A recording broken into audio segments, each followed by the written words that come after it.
যদি পুরীধাম করতে চান, পুরীধামের গেটে লেখা আছে হিন্দু ব্যতীত সকলের প্রবেশ নিষেধ। গেটে লিখুন, কোমরে জোর আছে তো, যেখানে হিন্দু ছাড়া আর কেউ ঢুকতে পারবে না। পুরীর গেটে কিন্তু লেখা আছে 4টে ভাষাতে, যেখানে সনাতন ধর্ম হিন্দু ছাড়া বাকি সকলের প্রবেশ নিষেধ। আর হিন্দুদের কোনো মন্দির সরকারি টাকায় হয় না। আমরা রাম মন্দির করেছি, গোটা পৃথিবীর হিন্দুরা 3500 কোটি টাকা বিশ্ব হিন্দু পরিষদকে তুলে দিয়েছিলাম, 2200 কোটি টাকায় মন্দির হয়েছে। এখানেও যে মন্দিরগুলো রিপেয়ারিং হচ্ছে, ধুলিয়ানে 9টা মন্দির আমার ব্যক্তিগত রোজগারের টাকা থেকে এনে দিয়েছি।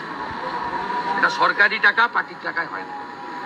মমতা ব্যানার্জি একটা জালি হিন্দু।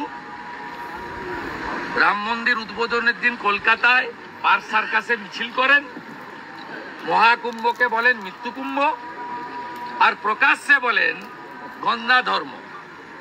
হিন্দু ধর্মকে যিনি গন্ধা ধর্ম বলেন, তিনি আর কিছু নাই হোক হিন্দু হতে পারেন না।